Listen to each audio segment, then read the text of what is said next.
In this video we're going to continue looking at averages. I'm going to look at the mean. And the mean is the sum of the values divided by the number of values that we've got in the data. So let's just do a few examples. So add up the numbers in my data.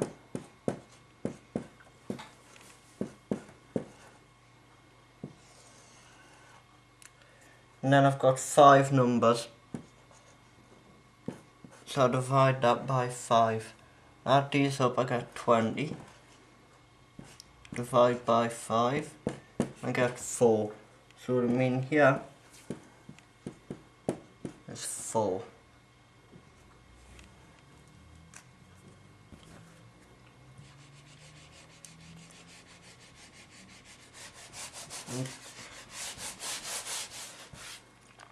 Let's do another example.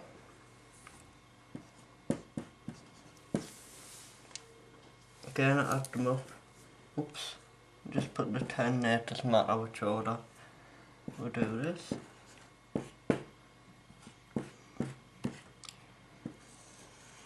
This also shows you another method, which is pairing numbers that add up to 10 or a nice round number.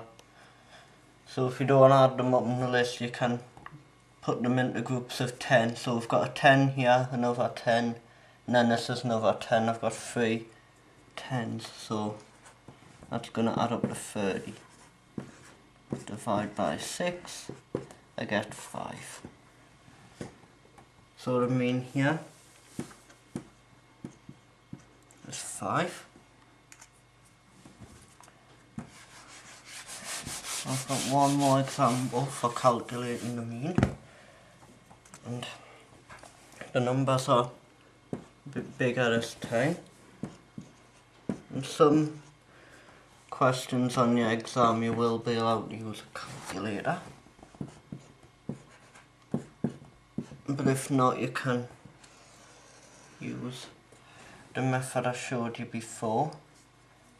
So let's say we've got 6 numbers in the data, and if you want to add them up on a calculator, I recommend you put your brackets round like this. Otherwise what it could do is it could do 17 divided by 6 and add that on, and you get a decimal when you've added these up. But you'll see when we'll figure out the mean won't be a decimal, because when you add these up you actually get 78. Then you divide that by 6 and you get 13. So for this one, the mean is going to be 13.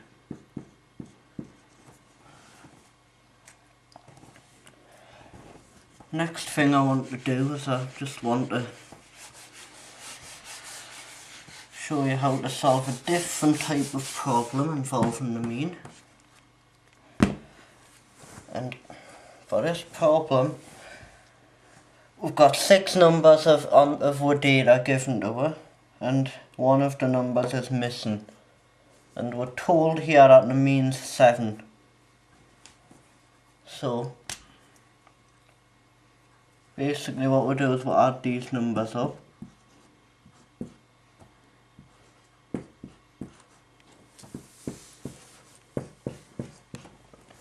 And I'm going to put plus question mark because there's actually another number there that we don't know.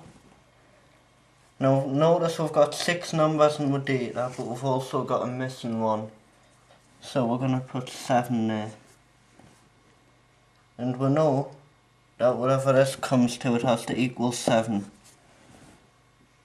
So what I'm going to do first is I'm just going to add up these numbers and see what we get. And then try and figure out what this question mark should be. Later on we'll use letters for these numbers, but because we haven't done algebra yet that deals with that, I'm just going to call this question mark. So when I add up these numbers, yeah, I'm going to get 36 plus question mark divided by 7 and that's going to give us 7. Now, we know that we're dividing something 7 by some number here to get 7, and the number would need to divide this by would be 49, so we'd need a 49 on the top, because then when we divide that by 7 we're getting a minus 7, and to get a 49 on the top, then the question mark, the number that's missing should be 13. Because you see, when we add these up,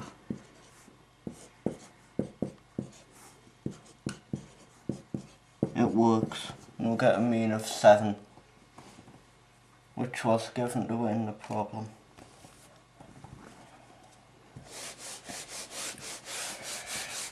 Last thing, I just want to show you that how the mean can really be affected by strange numbers in with data. So let's just look at this list of numbers here, and all I'm going to do here is I'm going to find the mean how we normally do it, and first of all just see what we get.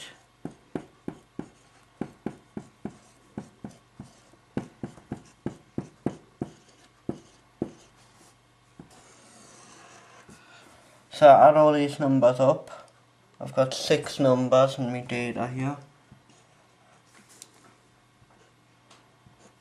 And again, you can add these up by grouping, which works out pretty nicely, because we'll get a 20 here, and then we've got 2 10s here, so that gives us 40. And then plus the 800 should give us 840.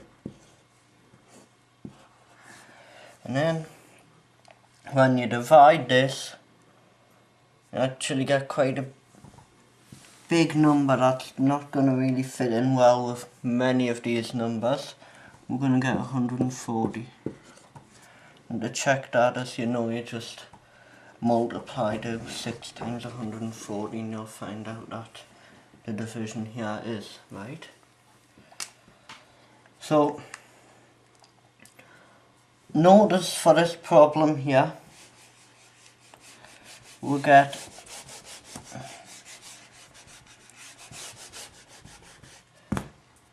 a mean of 140, which is basically a lot bigger than all of these numbers here, but the number that's affected the mean a lot is this 800 here, because this 800 is much bigger than all the rest of the data, so that can affect the mean a lot when you get a number that's loads bigger than all the rest of the numbers or loads smaller, as we've seen in the example.